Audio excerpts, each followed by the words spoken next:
नमस्कार दोस्तों, हमारे YouTube चैनल एजुकेटरी में आप सबका हार्दिक स्वागत है। फ्रेंड्स, आज हम कक्षा 8 सामाजिक विज्ञान हमारे अतीत भाग 3 इतिहास के अध्याय 6 बुनकर लोहा बनाने वाले और फैक्ट्री मालिक के अभ्यास प्रश्नों को हल करने वाले हैं।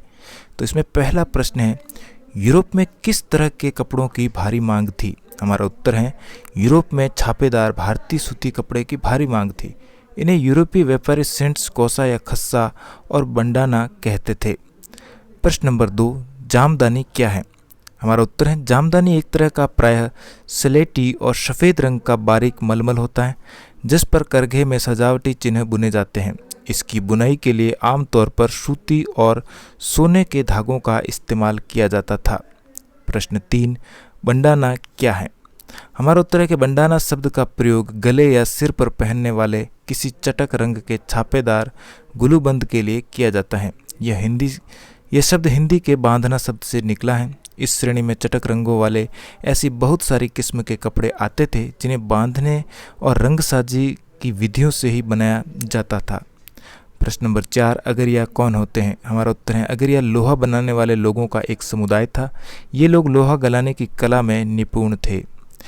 आगे बढ़े इससे पहले आपसे रिक्वेस्ट रहेगी कि आप हमारे चैनल पर नए हैं तो चैनल को सब्सक्राइब करके बेल आइकन को प्रेस करें ताकि मेरे आने वाले वीडियो के सारे नोटिफिकेशन आप तक आसानी से पहुंच सके। तो फ्रेंड्स, चलिए कंटिन्यू करते हैं। प्रश्न नंबर 5 है, रिक्त स्थानों की पूर्ति करनी है। इसमें क है, अंग्रेजी का सेंट शब्द हिंदी के छींट से निकला है।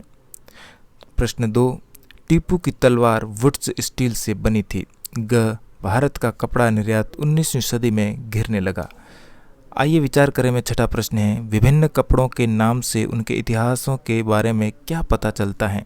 हमारा उत्तर है, कपड़ों के नामों में इतिहास छुपा है। विभिन्न कपड़ों के नाम का अलग इतिहास है। यथा मुस्लिन यानी कि मलमल, यूरोप के व्यापारियों ने भारत आए बारीक सूती कपड़े को सबसे पहले मौजूदा इराक के मोसुल शहर में अरब व्यापारियों के पास देखा था। अतः वे बारीक बुनाई वाले सभी कपड़ों को मसलिन यानी कि मलमल कहने लगे।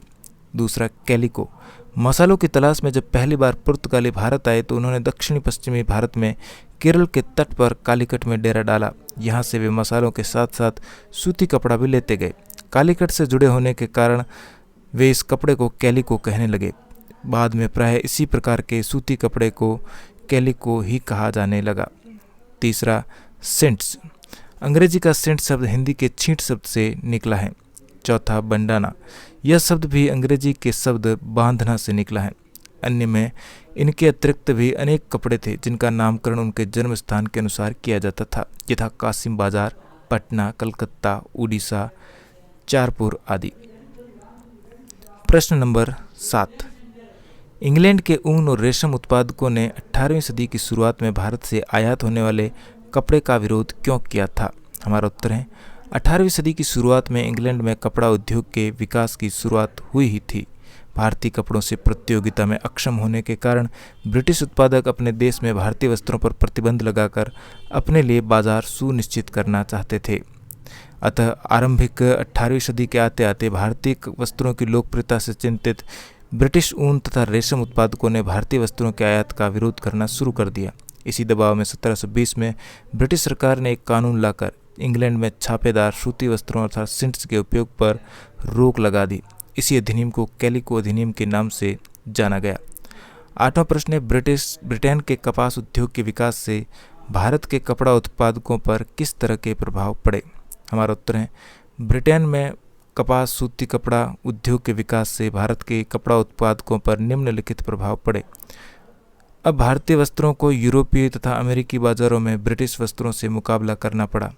दूसरा, ब्रिटेन में आयात किए जाने वाले भारतीय कपड़ों पर भारी सीमा शुल्क लगा दिया गया।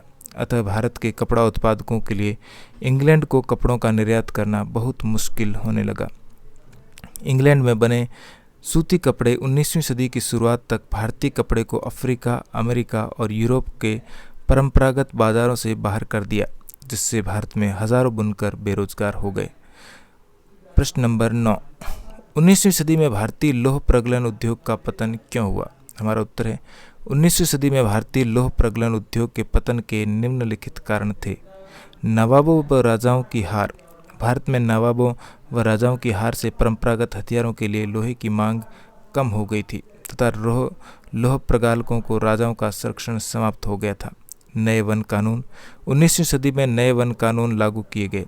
जब औपनिवेशिक सरकार ने लोगों को सुरक्षित वनों में प्रवेश करने से रोका तो लोह प्रगालकों के लिए कोयला बनाने हेतु लकड़ी प्राप्त करना तथा लौह अयस्क प्राप्त करना कठिन हो गया। तीसरा, भारी कर।